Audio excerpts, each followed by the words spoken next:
Hey, Joe Gilder here from HomeStudioCorner.com. Let's talk about opening up a brand new session in Studio One. A few things you want to keep in mind or they can come back to bite you. So from the start page, we click Create New Song, which I use the word session and song interchangeably. That is a leftover from my Pro Tools days. And so you get the new song window here. Now, I don't use any of this stuff. So the styles and interfaces, I don't have any of that. User templates I use, I don't use the others. So for this, I'm just going to create an empty song blank session because that's what you're going to have available to you if you're a first-time Studio One user. First thing to keep in mind, the first thing you want to make sure you do is select where you want your session to be saved. It defaults when you install Studio One to being installed on your system hard drive. As you've probably heard before, if not, this is me telling you, you need to run your sessions from a separate drive, not your system drive.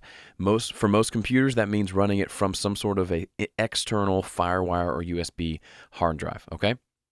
That way your operating system is on one hard drive and then your sessions and all your audio files are streaming from another one. Here's where you do that. Now you can set the PreSonus folder to be an external hard drive, but I found that doesn't work very well because it stores all your plugin settings there. And if you fill up your hard drive and move on to another one, you lose those or have to copy them over to the new drive.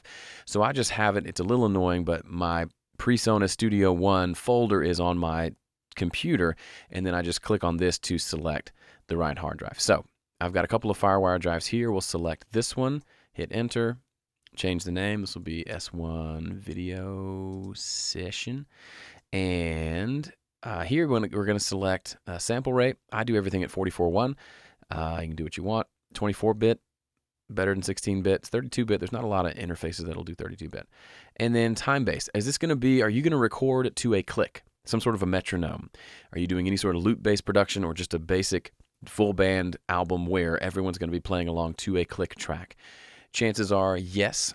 If so, you probably want to set this to bars. This can be changed when you open up the session, but this essentially sets what the grid and the bar across the top is set to. Is it showing you minutes or is it showing you bars? Bars is a little more helpful if you're doing everything to a loop. Song length, generally I set this to 5. If it's longer than that, that's too long.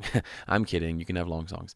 And then tempo, if you know the tempo off the bat, it's nice to be able to set it right here, whatever that's going to be. Time signature, same thing. It's nice to set it here than going back and changing it. Now this is a setting right here that I think usually comes default to on in Studio One. I can't remember, but you want to make sure this is off. For me, I don't want to stretch audio files to the tempo of the song. That means, let's say I'm opening up a session to mix an album. So I'm pulling in files that a client sent to me. If I don't know the tempo yet, let's say I'm creating the session now and I'll find out the tempo tomorrow when I get the files. Let's say I just set this to 120. And they send me the files and they say, hey, this song is at 135. You import the songs, you import the files into your session, then you read the part where it says the BPM is 135, change the BPM, and guess what happens? All the files move with that. Now, if you're doing a lot of loop-based production where you're dragging in loops and they need to conform with the tempo of the song, that's a different thing. And you want that to be stretched out or compressed back down so it fits the tempo of the song. For me, if you're doing a lot of mixing or just straight recording where you're not wanting to do any stretching, I leave this not checked, okay? And those are the main things that I want to just warn you about as you're opening a session. And then it opens up to here, nice, clean, blank slate, and we'll move on from here.